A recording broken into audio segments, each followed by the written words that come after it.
Hey everyone, this is Pyro, and this is going to be my duck hunt guide for 2024, talking about duck hunt neutral.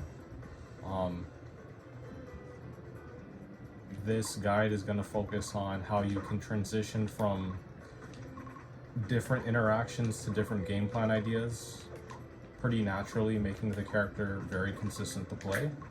I haven't played Smash in a while, but I've been playing other fighting games, and experience from those games has helped me make new ideas about how to improve this character in Smash. So the first idea I'd like to talk about is open and close positions. So an open position for Duck Hunt is when he's like this. He has not committed to any buttons and the opponent is far away.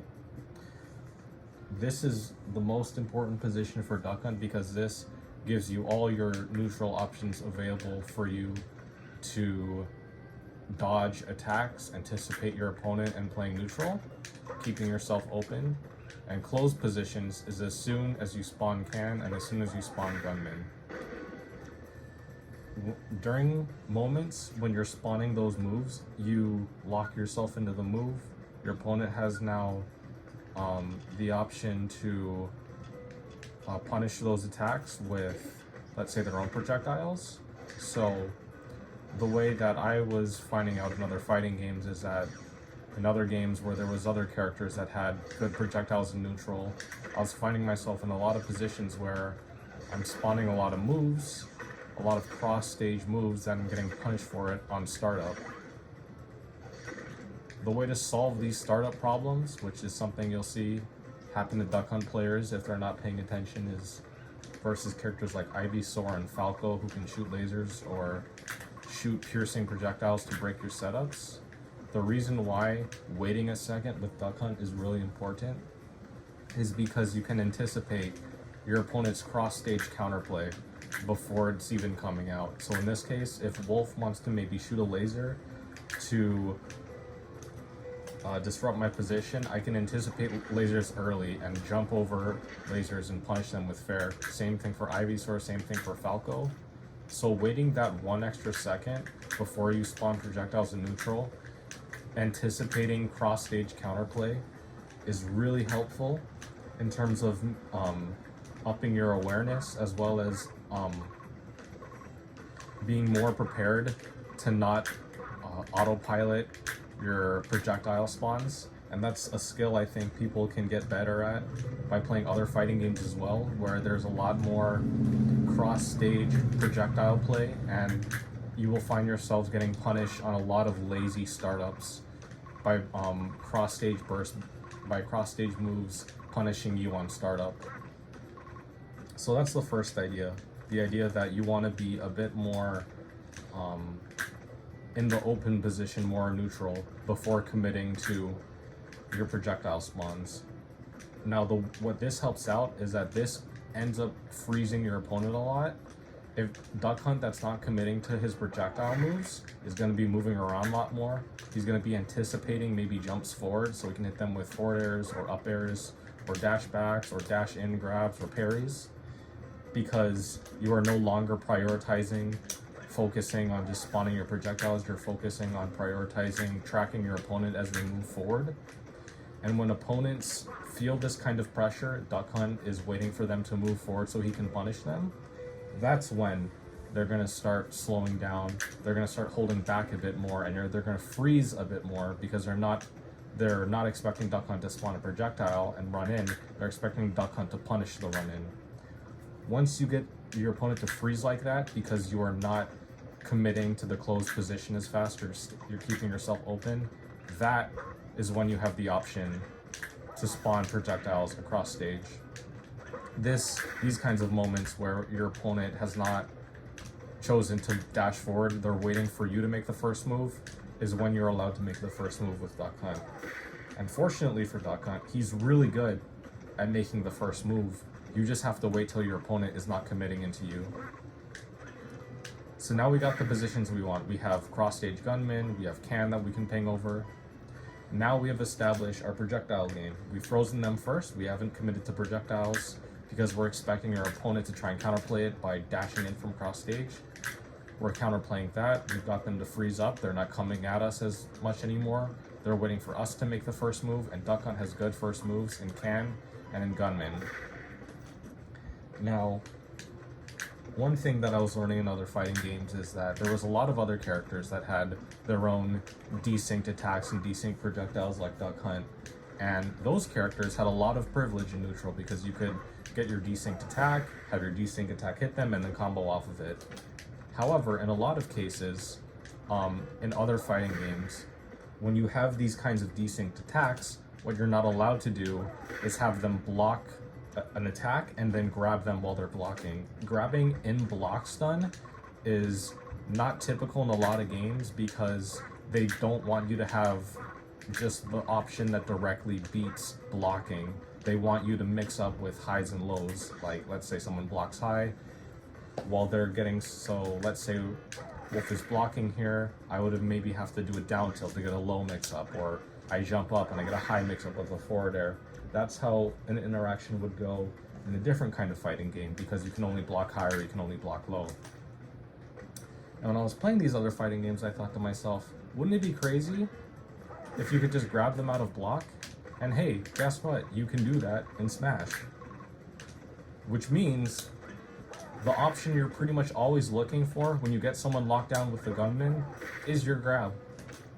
The grab is your level 1 mix-up. The grab is what you want to be doing in every interaction.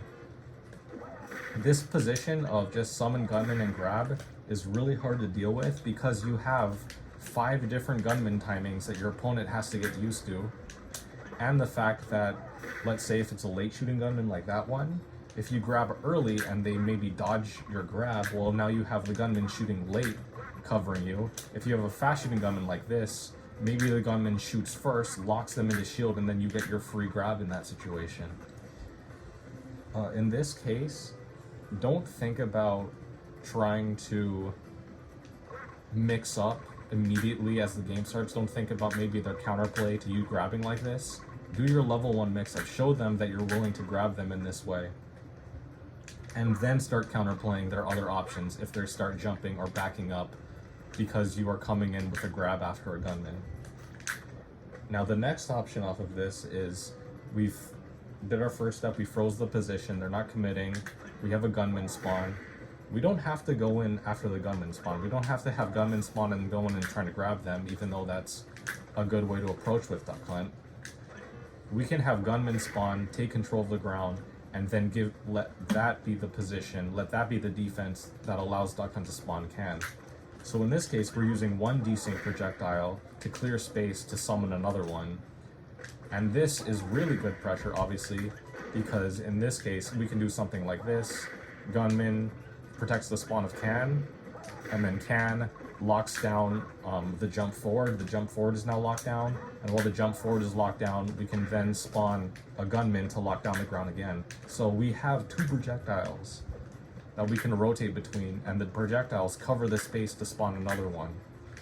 In this way, this lets Duck Hunt play a bit more of a zoning game by rotating your projectiles in a way that lets them cover the spawn of one another.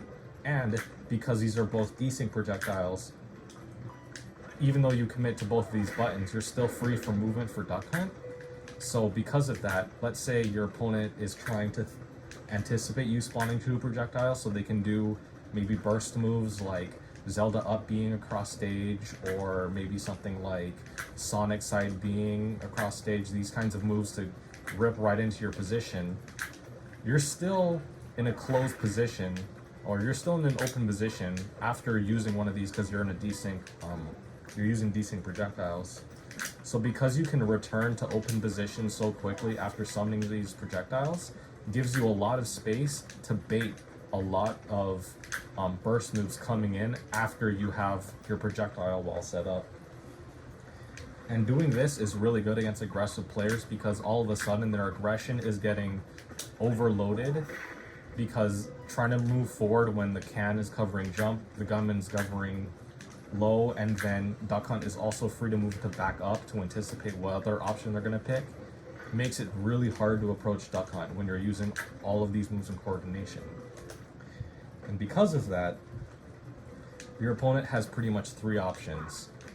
pick a crazy forward option like roll in or dash in or maybe burst in with a move, which you can counterplay by anticipating it, backing up, and then whiff punishing it, which is being helped by your gunman and your can, which disincentivizes them from moving forward. Maybe they don't want to deal with any of it, so they just block, but if you get them to block, you get your grabs. Or maybe they roll away. So let's say you get the gunman, they don't want to deal with the gunman, and then they back up, they roll away, and you push them towards the corner. Then great, you've pushed your opponent towards the corner, you've taken stage advantage with your gunman and your cans, and now you can play center stage, where these moves get more value because your opponent's no longer able to back up anymore, and they're now forced to do things like move forward or jump forward in order to get out of the corner from Duck Hunt's projectile pressure. So that's pretty much the first part of this kind of long unedited session. This idea that you want to wait before spawning your projectiles. You want to wait because you want to keep all of your moves open. You want to check if your opponent is trying to burst across stage to try and get in your position to hit you on startup. You want to wait because it gives you options to counterplay their jump forwards and their dash forwards. And then once you stop them to move from moving forward against you, then you get your positions where you freeze your opponent and you have the time to spawn gunman and spawn can. This is something that I think Duck Hunts are going to take maybe years to develop. I think even Duck Hunts that have been playing for a long time don't have the skill down well, because it is a lot of situational awareness to be able to hold back on pressing moves and holding back on your autopilot. But I think that's a kind of situational awareness that you can help improve by playing other fighting games and getting used to characters where or getting used to opponents that know how to punish things on startup and how to burst you from across stage to punish characters that play like Duck Hunt in other games, especially when matchup knowledge in those kinds of games is better than it is in Smash. So that's the first part. Not committing to your moves and keeping yourself open, and then freezing your opponent in place, and then committing to your projectile spawns. So we've got part 1 down, and then part 2 is obviously, oh, now we can approach. Now we can get our gunman spawns in, and we can run up, we can get our can spawns in covering the jump, and then we can cover low. And what most of the, and obviously, to go again, our level 1 mix-up off of all of this aggression is grab. Grab because you can force your opponent into block and you can grab their block. If they want to counterplay that, well then they have to jump, they have to back away, they have to roll in, they have to spot dodge. All of those options, your gunman can help cover, your can help cover, and because you are showing that you're aggressively grabbing any opponent, whether they be a high level or a low level opponent, you're telling them immediately they need to stop blocking in order to counterplay what you're doing. And as soon as they stop blocking, they're moving, and as soon as they're moving, now all of a sudden all of these projectiles are going to be felt a lot more because they're going to be catching their movement. So you show them your level 1, you show them that you want them to block and you're going to grab them, which means that Duck Hunt is a character that's naturally going to get a lot of grabs. What's good next about Duck Hunt is that his combo game thrives off of his grab. This combo game leads to things like forward throw dash attack, forward throw forward air at a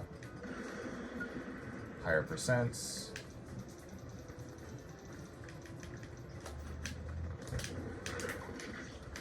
And what's really nice about having a forward throw be your combo throw in a game like Smash is that you don't always have to combo off of your forward throw, because that means your forward throw is also a tech chase throw. And Duck Hunt has probably the best tech chase throw in the game off of his forward throw, having such low end lag, and also the fact that on tech chase, Duck Hunt can pressure get up options and tech chase options with gunman, with can, and with clay pigeon.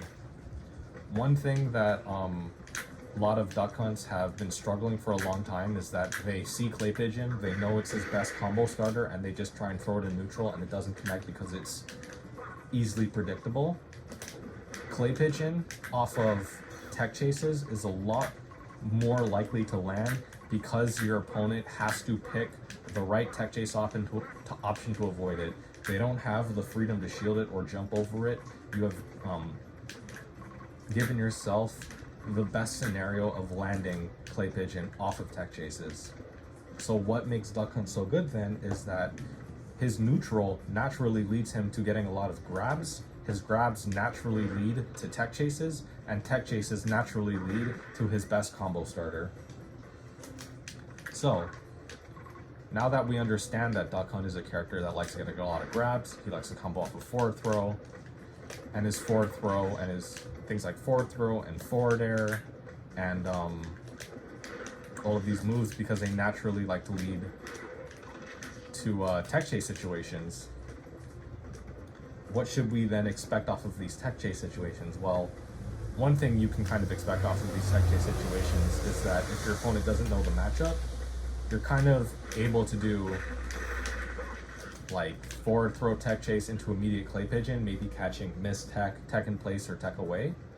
But one way to counterplay this is people that may know the Duck Hunt matchup may know that on tech chase situations, you should tech in against Duck Hunt. If you tech in against Duck Hunt and Duck Hunt throws a Clay Pigeon, the Clay Pigeon will miss on their tech in, and then they get a big punish on you because of Clay Pigeon's high end lag. In those cases, let's say Wolf teched in here. If Wolf techs in this situation, and I throw Clay Pigeon immediately, Clay Pigeon whiffs, Wolf rolls right in front of me, Wolf can smash attack me because of my high end lag. If I know opponents are reading that tech in, then, or that they know to tech in there, then I can start waiting on this forward throw, expect the tech in to happen here, and then throw Clay Pigeon later on reaction to the tech in to get my combo starter in that position instead. So because none of these ideas are guaranteed, some Duck Hunts that have known about these options have been a little reluctant to use them, but in my experience, this has actually made my Duck Hunt a lot better at getting a lot of damage and getting a lot of kill setups, just because I am now focusing Duck Hunt as a character that wants to create a tech chase scenario, and off of the tech chase scenario, land a Clay Pigeon. This is basically how I'm doing much better with Duck Hunt without putting in that much more work, because I know that my neutral leads to a grab, my grab can lead to a tech chase, and the tech chase can lead to my best combo starter. And not only that, you have things like Clay Pigeon into Nair, setting up another tech chase scenario. You have things like some forward airs can lead to tech chase. Sometimes you could do forward throw to back air on some characters to lead into the tech chase scenario. One thing that can happen a lot is, let's say there's a can here, you can go forward throw, can, and if maybe they're on lower percents, let's try 0. I can do forward throw can, whoops, I can do, let's say, a forward throw into can, oh, missing it.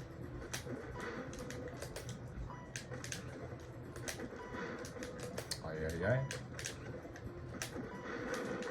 Forward throw can, and maybe a Nair, and I get a tech chase scenario off of that. Although I probably need a heavier character or fast folder to do that.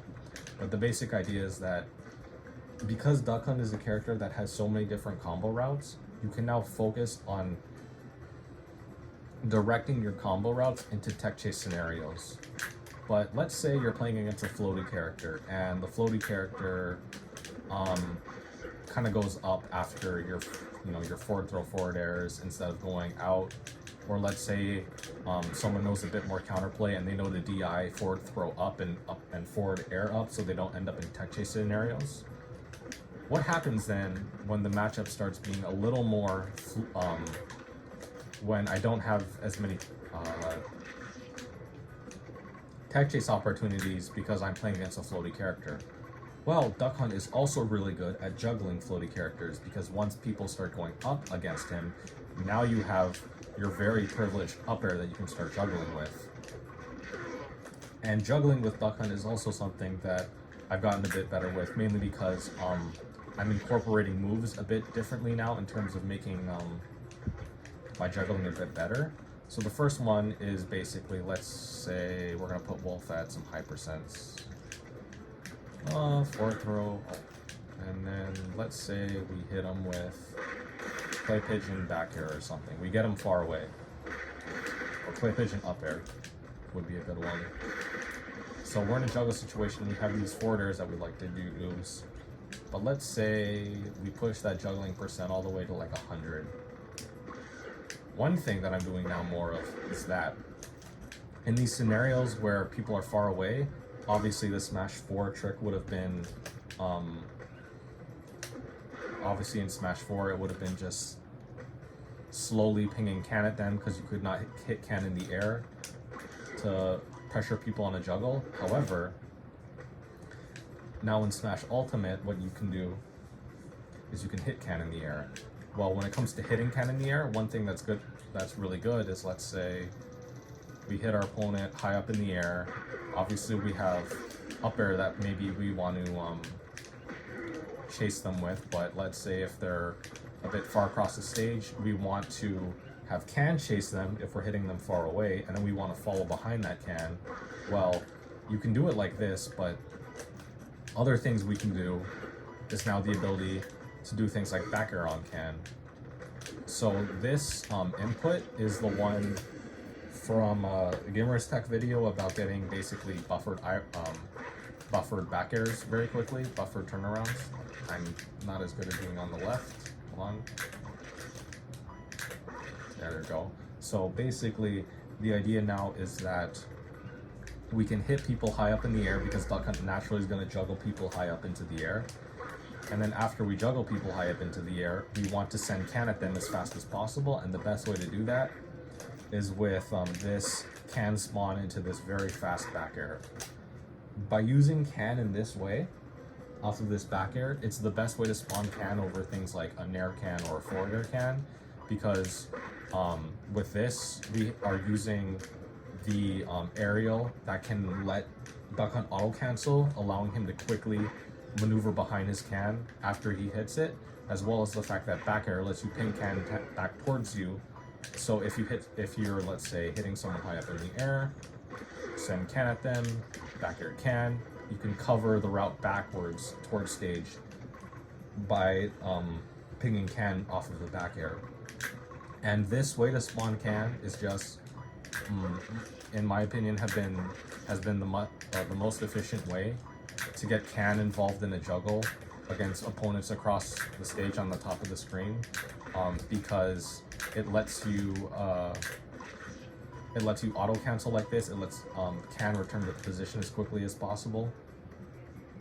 And another way I've been setting up this background can is, let's say I throw Wolf off stage, I spawn it this way, or let's say I throw Wolf off stage, I buffer turnaround can, oh man, throw off stage, buffer turnaround can, buffer dash, and then short hop, rising back air to hit can this way. This has just been another fast way to spawn can, as well as using it with back air to let me auto cancel again. And this has been another way to let me spawn can quickly while also backing away from the opponent. So this idea of spawn can like this, and then quickly dash and rising back air to hit it that way, or doing the IRR turnaround off of the Gamer Tech, both of these have been very useful in terms of quickly getting can in my opponent's face during a juggle when they're high up in the air, and then because of the back air's auto cancel, letting me follow behind my own can and set up more juggle situations with up air. And another thing to focus on up air is that the move naturally frame traps. So on floaty characters, you can up air them, you can get them to air dodge against you, and then you can follow their air dodge to the ground with things like back air, things like nair, things like forward air. These are all frame trap situations you have naturally off of your up air as well. But let's say you're not playing against a floaty character, let's say you're playing against a fast faller, and you don't get this natural up air frame trap because you can't do a short hop up air into another landing move. You have to maybe do full hop up air into like landing nairs, and maybe they get back on the ground fast enough that they're in position to shield your landing aerial and they can punish you. So that has always been tricky for Duck-On in terms of anti-airing landing fast fallers, because you have an up air that they can air dodge through that you can't really get a frame trap after they air dodge to the ground. And your other moves to anti-air like up tilt and up smash are not really good at catching people landing. What I've actually found is that the move I've been using to catch people air dodging to the ground in terms of fast fallers against Duck Hunt has been down smash, actually. And more use of down smash has been really helpful because, for one, this hitbox is a bit more easier to connect in terms of people air dodging to the ground, whereas with up air or up smash, only your first hit is in front of Duck Hunt, so the 2 and 3 hits are going to kind of miss someone air dodging to the ground, whereas down smash, you can get the 2 hits right in front of you, and down smash hits 1 and 3 to cover people trying to air dodge into you. You have the back hit of down smash that can also connect. You also low profile on your whereas up smash you kind of pop your head up a bit higher. On down smash you low profile a bit, which means that on some landing aerials you can low profile underneath them and connect the first hit of down smash. And the other thing is that Duck Hunt's smash attack hitboxes are like one of his very few intangible moves. So on some certain landing aerials you can actually, you know, catch that landing hitbox with your down smash as an anti-air and then drag them into it. So it's a little strange to think about Duck Hunt having to rely on his down smash as his consistent anti-air, but using it for that purpose has actually been a lot more consistent for me than relying on things like his up smash or his up tilt. So that's another move that I think Duck Hunt's need to start focusing on more. Using down smash as the anti-air against fast fallers trying to fast fall air dodge against you, or some characters trying to land on you with, let's say, an extended hurt box that you can kind of snag with your down smash, which has actually some decent range if you look at where down smash 3 is, where how it's a bit farther out in front of Duck Hunt. Just a way to put an intangible move out that you're going to try and catch people with trying to land on you. Obviously, that's going to change the spacing of how you want to catch people a lot with Duck Hunt, but I found it a lot more reliable than his up smash. So that's Duck Hunt's landing ideas. Just to reiterate, you want to be able to spawn can like this more, or spawning can like this more to start juggle situations with can, and that Duck Hunt naturally gets a lot of grabs, but typically on floatier characters, you're not going to get your tech chases off of your grabs, so instead on floatier characters that you're going to end up juggling a lot, you want to focus on maybe can hitting them up in the air, and then cutting off a route with, say, can. So let's say on a floater character, throw them in the can, up air them, hit them again, spawn can, have can, cut off a route, and then Duck Hunt cover the other route in the air. Just a way to continue juggling with can and with up air to get rack up on damage on characters that you can't really tech chase. And then obviously, if you are going to get a tech chase on fast fallers with Duck Hunt, I recommend learning my Clay Pigeon combo guide so that you can do stuff like this. So that you can maybe do stuff like, so let's say when this, I don't think this is going to connect on Wolf, but either way, yeah, this is not going to connect on Wolf, but either way, let's say Wolf tech chases here, or techs here. You want to learn to throw Clay Pigeon off of tech chases, mainly so you can connect things like that as kill confirms on fast fallers now. The idea is where you can get a nair, they tech, you get their tech, Clay Pigeon, and then because you connected on Clay Pigeon in such a nice way on the ground, you can combo it into things like F smash or another Clay Pigeon or a down air. These kinds of ideas where on the fast fallers, keep them in this, you know, let's put Wolf back at like a lower percent, like 20. So on fast fallers, you know, get them higher percent, get them in this position where you hit them with a combo starter. Your combo starter leads to a check chase. They do attack, that leads to another clay pigeon to keep the check chase going. And then on the fast fallers, focus on the juggling with up air and with can and getting the nice can spawns. So with that in mind, we now have, let's repeat it from step one.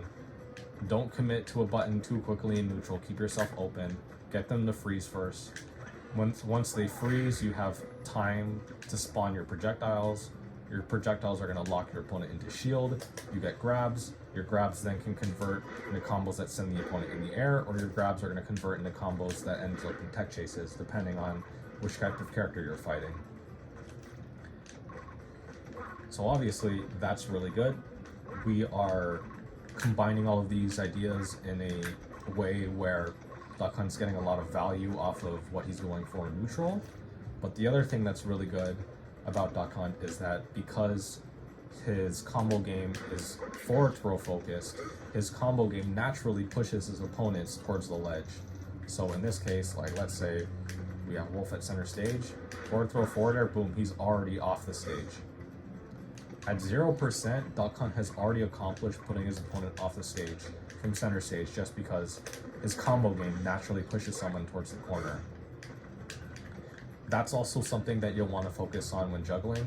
Duck Hunt wants to juggle with both his up air and a can in a way that pushes his opponent to land in the corner as well.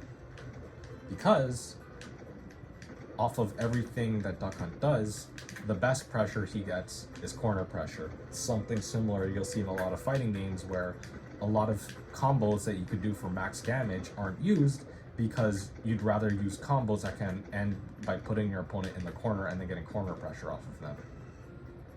So what does Duck Hunt get off of corner pressure? Well, he can still do his gunman spawns to push them off stage and get grabs at the corner. You can use can to cover jump from corner, push them off stage and get grabs in the corner. And he can keep getting them off stage and getting the ledge trapping off of this position. If they want to beat this, they'll have to burst from the corner. Maybe they'll have to dash in, roll in, attack, you know, press a button to push forward, or they'll have to jump, and you can catch jumps like this. With up air, you can catch jumps maybe with rising forward airs or back airs. But generally this idea is that, you know, you've gotten your opponent in the corner, they have to move forward to get out, and Duck Hunt can pressure their options to move out of the corner with, say, either can or with gunman. But obviously, what we really want with Duck Hunt is the ledge trapping position where he's the most dominant in. So in this case, we got a ledge trap with Duck Hunt. What do? We put can at the ledge. So one way to get a nice position for can at ledge is rolling away from the ledge if we're a little farther away from it. So if we're right up here, let's say Duck Hunt's right up here and rolls. If he spawns can, this can is going to go over the ledge. So you'll want to, whoops, with Duck Hunt, if you want can in the right position on the ledge, let's say you roll away from the ledge, you have to back up a little farther then to get can to spawn right on top of the ledge. Obviously, we want to be a little closer than that, but the same idea. So that's usually about gonna get there. Actually, that was a little too far. But yeah, this idea that this is the position you want to ledge trap in with Duck Hunt. Duck Hunt at the roll distance and can at the ledge. So when you have Duck Hunt at the roll distance and can at the ledge, so out there, this is really good because can covers normal get up, Duck Hunt is covering the roll, Duck Hunt is covering the get up attack, and on ledge hang, the can's gonna pop eventually, or you can use the ping hit of can like that. Oh, let me get on the ledge. You can use the ping hit of can if they continue to ledge hang to pull them off the ledge. So either way, Duck Hunt has pretty much everything covered except ledge jump, and on ledge jump, because it's the one thing that's not covered, you prepare to react to it with things like up air or back air, pressuring them to not ledge jump.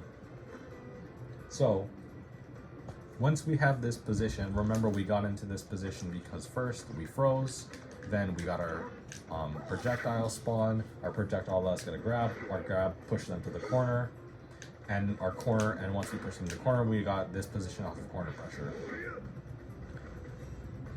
Once we get to this position, you want to keep repeating this position as much as possible and racking up as much damage as possible, annoying the opponent, because this is Duck Hunt's superior position where he can cover the most options from this ledge trapping position.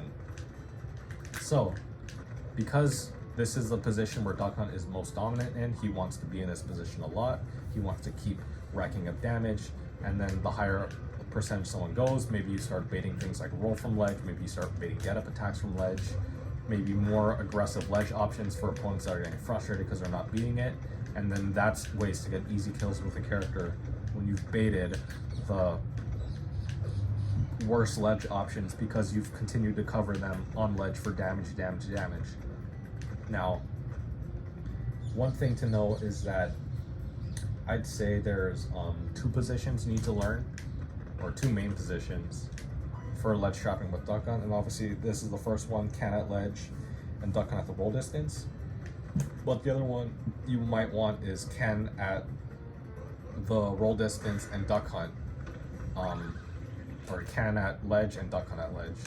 So what can at ledge and Duck Hunt at ledge do is that in this position, Duck Hunt can say, you know, down tilt, F tilt poke, and if they try and do a get up attack, they'll hit the can. Duck Hunt will actually be in less end lag because can hit his shield rather than the get up attack than if a get up attack hit his shield, and that's punish get up attacks with more better. If you're in this position, you can cover ledge jump better with, let's say, a rising nair, and then you can fade back on the rising nair back to the roll position to reset that position if you miss the catch on the ledge jump. You can also catch a roll with the lingering nair from this position as well. So this is just another position that's a little more forceful in terms of getting the kill. And another way you can be a bit more forceful is that Duck Hunt actually has a good ledge jump because he can snap to ledge with upbeat. So let's say you're in this position, your opponent doesn't want to move because they know Duck Hunt's trying to cover you. They're going to be a bit more patient. You can attack that patient decision by ledge trumping quickly by snapping with Duck Hunt's upbeat to ledge. So that's another way you can attack patience. And again, if they just continue to ledge hang, you don't even need to commit to anything, because remember, you can ping can, and the can's hitbox can hit an opponent who's ledge hanging. Or let's say you're in this position and you don't like it, you can just roll back, and now you're back in the same position.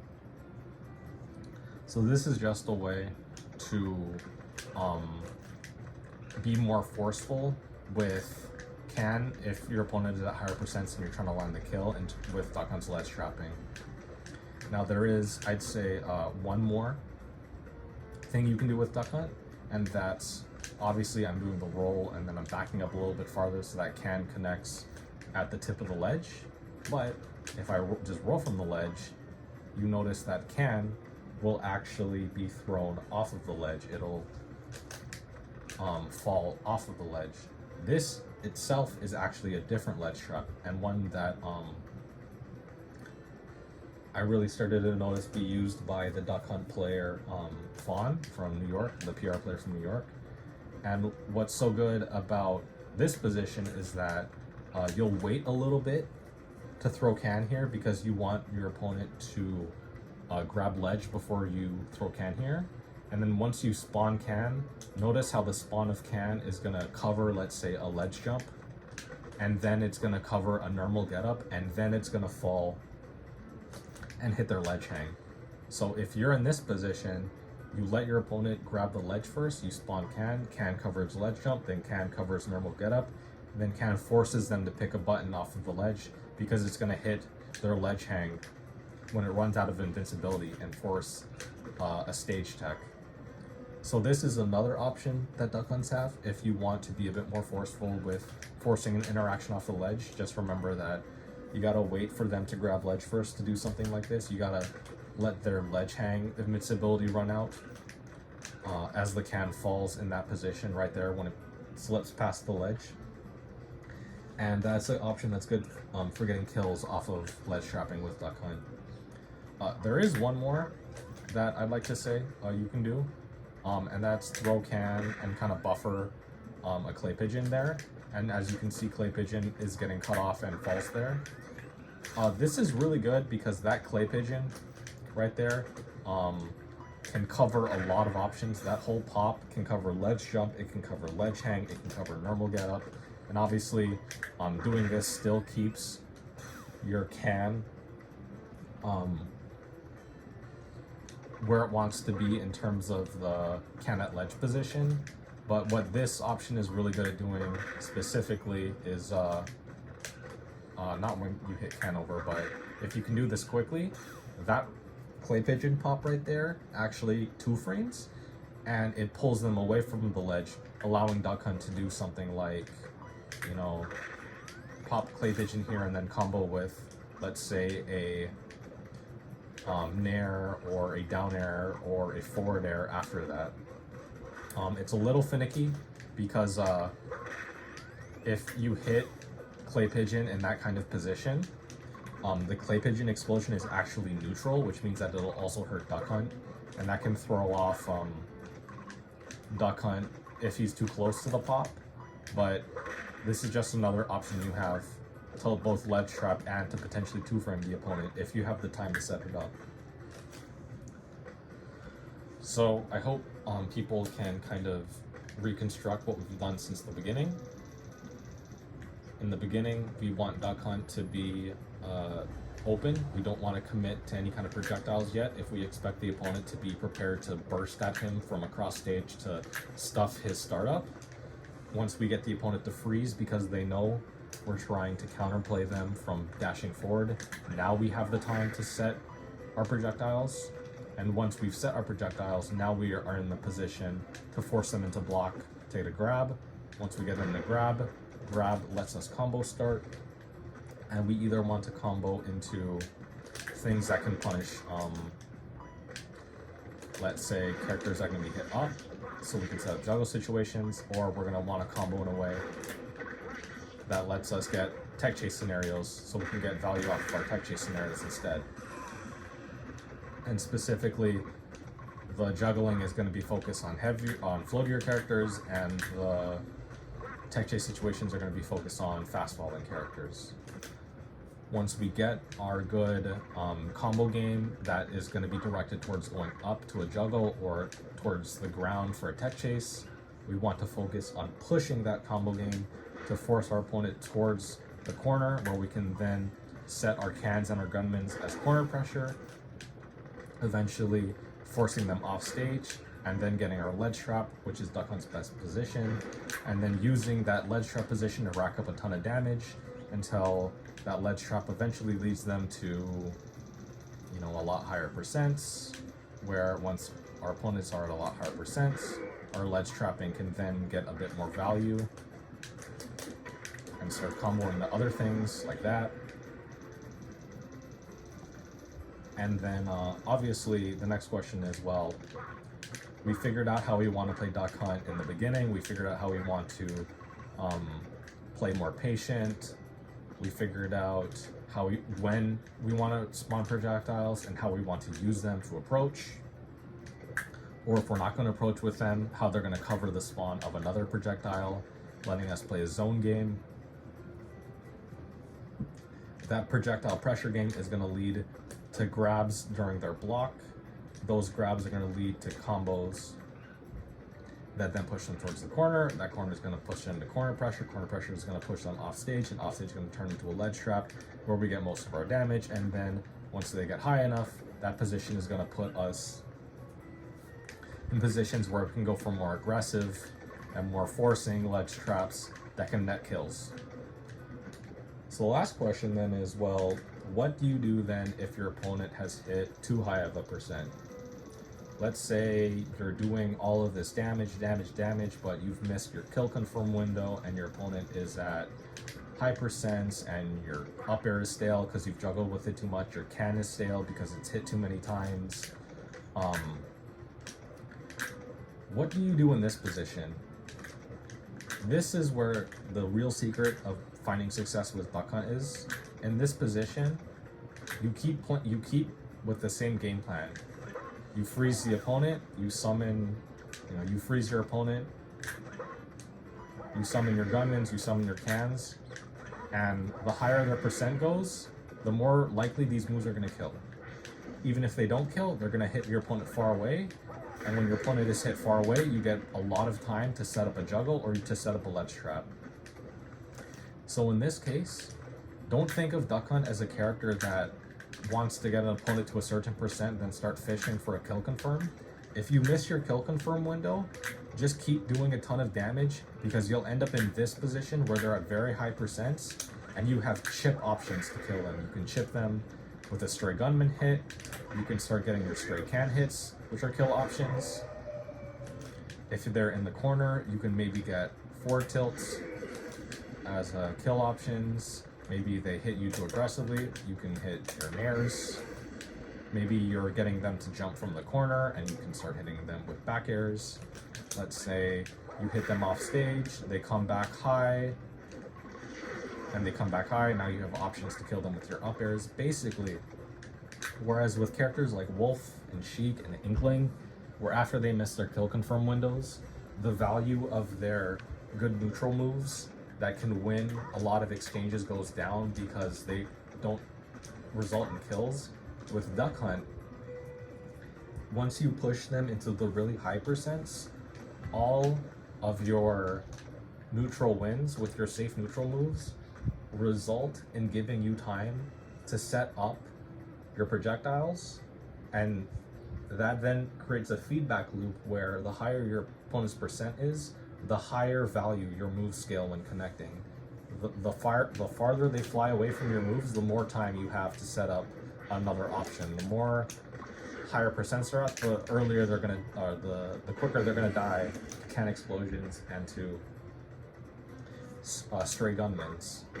So the way you should think about Duck Hunt is that the character gets better at killing the higher his opponent's percent is, and rather than deviating from that plan and trying to go for crazy smash attacks and crazy, let's say, clay pigeons that are not going to hold up well in neutral, you can just keep going for these grabs or these gunmans or these up airs or these back airs or even jabs, because who cares if they don't kill?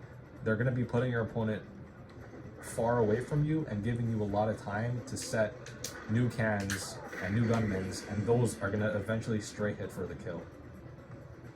So think of Duck Hunt as a character that wants to chip damage his way to getting a lot of kills, and by doing this, the character's game plan ends up playing a lot more consistent and a lot more low risk, high reward, because the value of your moves is going to be going up a lot more when they're contributing to this game plan that consistently kills at high percents, rather than trying to overextend with big hitting moves in neutral that aren't unlikely to land. So for one more time, to put all of these ideas together, wait for, let's say, a wolf laser here before committing to a move, because you want to check how your opponent's going to try and counterplay you from cross stage before you set up your projectiles. Get them to stop pressing buttons and to freeze so that you have time to actually set your moves. Once your moves have been set, once you have frozen them and your moves have been set, follow behind your moves to get things like your grabs as combo starters.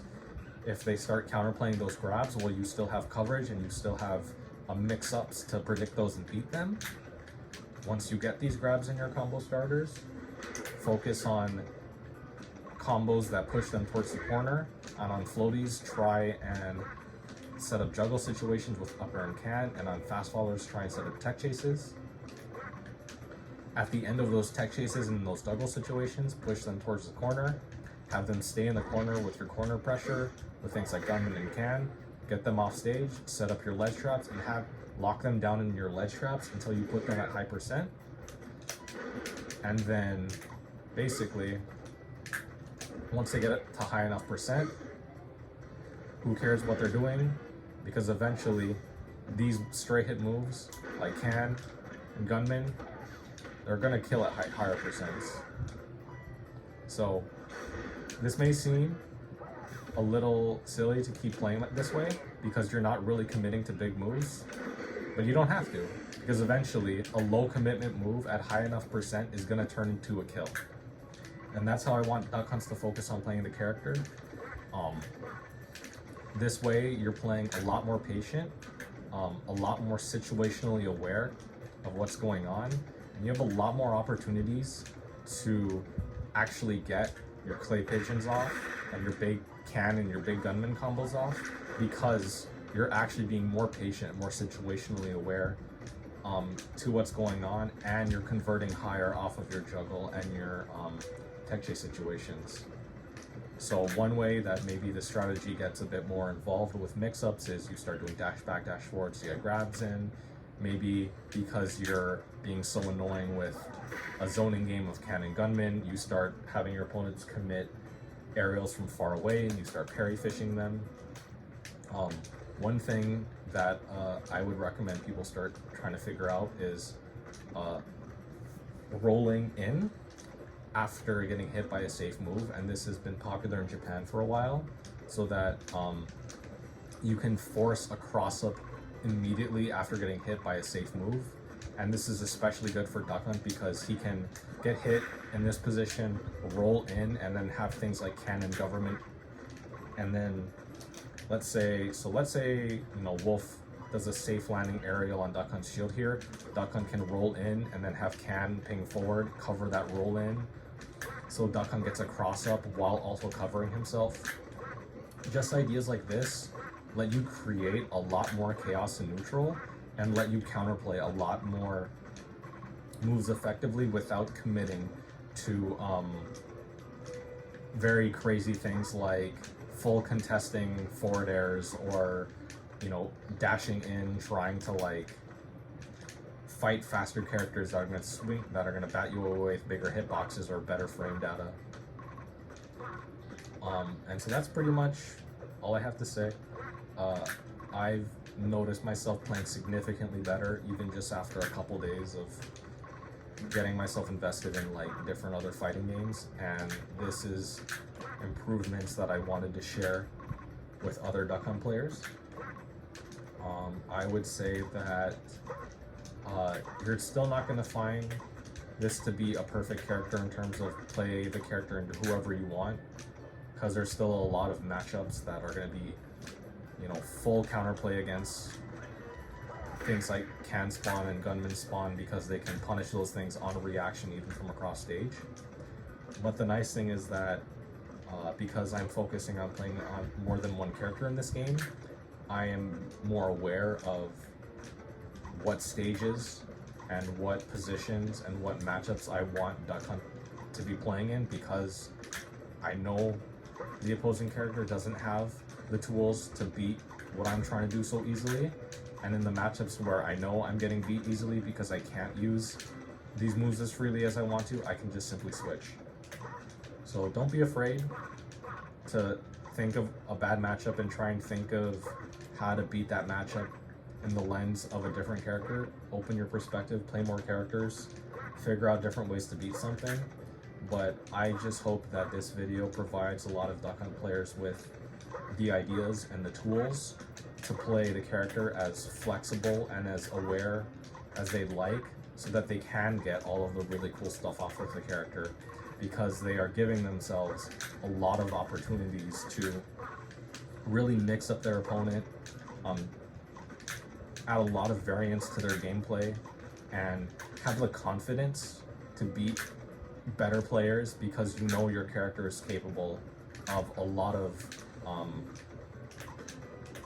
good interactions by following behind your gunman and your can and creating mix-up opportunities off of these moves. So I'll be in the Duck Hunt Discord. If anyone wants to ask me anything about this video, you can come ask. I'll be free. If anyone wants to talk about any of the ideas shared in this video, feel free to do that as well, and I'll see you guys next time.